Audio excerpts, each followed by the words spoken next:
Hello दोस्तों, नमस्कार। कैसे हैं आप सब लोग? आशा करते हैं बहुत ही अच्छे होंगे। एक बार फिर से स्वागत है आपका हमारे चैनल इंडियन क्लासेस में। दोस्तों, आज डीएलएड सेकंड सेमेस्टर का तृतीय प्रश्न पत्र विज्ञान का एग्ज़ाम हुआ है। इस पेपर के सभी सॉल्यूशन की बात करेंगे। आज इस पेपर को हम सॉल्व करने वाले हैं, और जिससे आप देख सकते हैं कि परीक्षा में आपने क्या स्कोर किया है और क्या क्या गलतियां आपने की हैं, जो आपको अगली आने वाली परीक्षा में नहीं करनी है। ठीक है ना?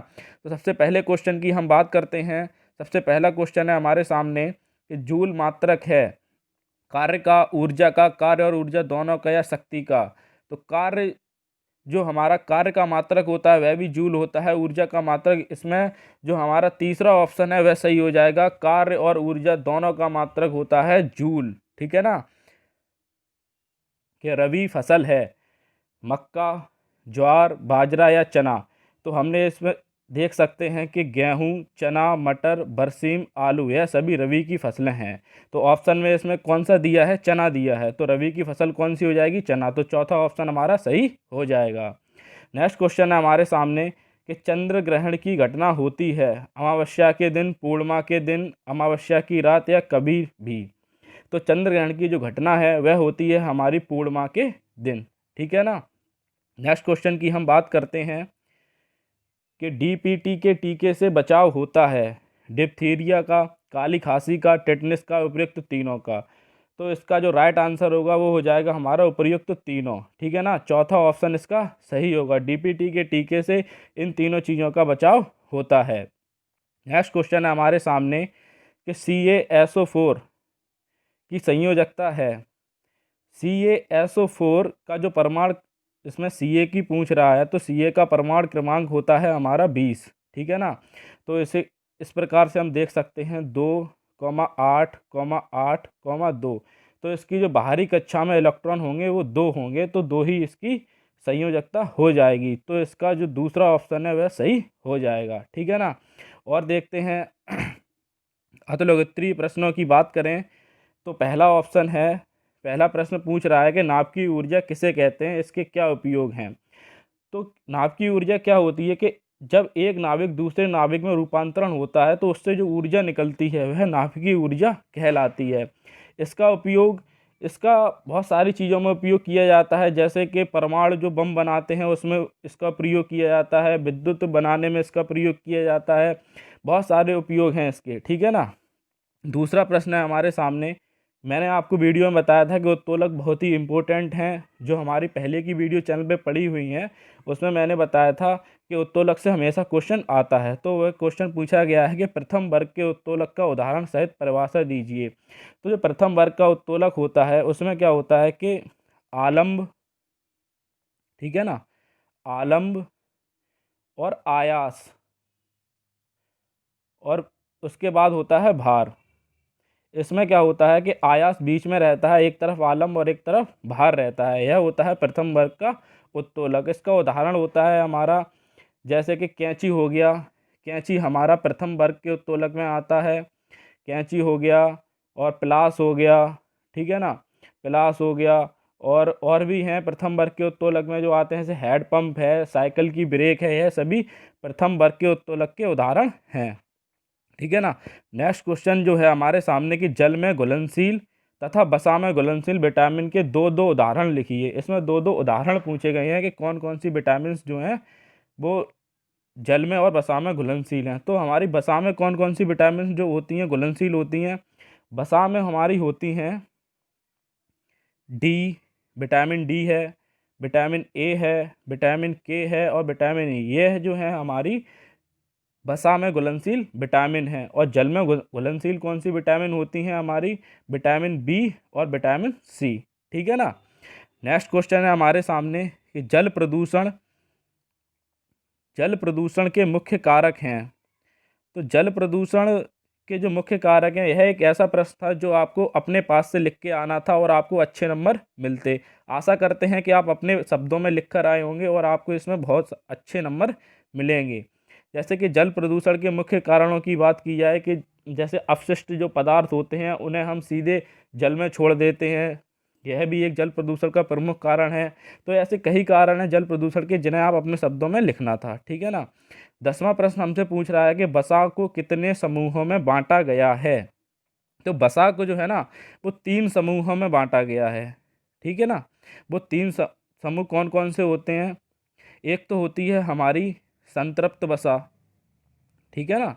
एक तो होती है हमारी संतृप्त वसा, और दूसरी कौन सी होती है हमारी, दूसरी होती है हमारी एकल असंतृप्त वसा, ठीक है ना,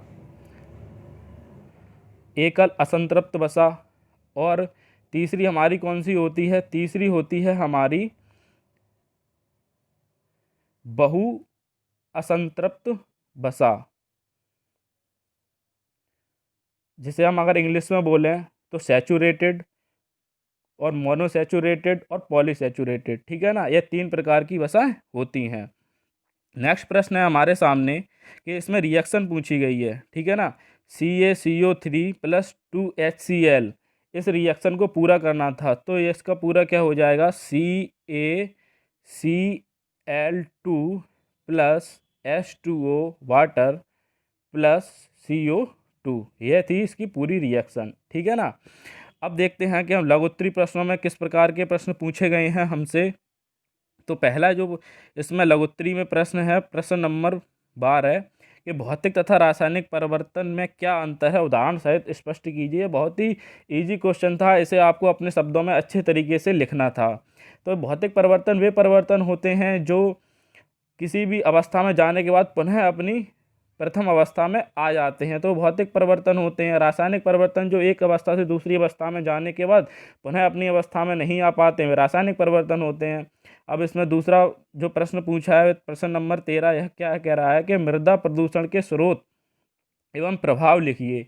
अब मृदा प्रदूषण, जैसे कि जो फसलें होती हैं, हम कृषि करते हैं, इनमें कीटनाशकों का उपयोग किया जाता है, इससे बहुत अधिक मृदा प्रदूषण होता है। और इससे क्या इसके नुकसान होते हैं कि जो उपजाऊ मृदा होती है वो बंजर हो जाती है, जो भूमि होती है हमारी वो बंजर होती चली जाती है। ये इस प्रकार से आपको यह प्रश्न लिखना था अपने शब्दों में, ठीक है ना। चौथा पूछ रहा है मनुष्य के श्वसन तंत्र का नामांकन चित्र बनाइए। जो आपकी बुक में भी है ये श्वसन तंत्र का डायग्राम। ये किस प्रकार से था कि ये मतलब आपको ये एक श्वसन तंत्र का पूरा डायग्राम बनाना था। इस प्रकार से होते हैं ना, ये जो फेफड़े होते हैं हमारे, इस प्रकार से आपको पूरा ये डायग्राम बनाना था एक, और आपको 2 नंबर इसमें आसानी से मिल जाते, ठीक है ना। नेक्स्ट जो क्वेश्चन है हमारे सामने के प्रोकैरियोटिक और यूकैरियोटिक कोशिकाओं में अंतर पूछ रहा है। जो प्रोकैरियोटिक कोशिकाएं होती हैं इस प्रकार से, और एक जो हमारी जो दूसरी कोशिका होती है यूकैरियोटिक कोशिका।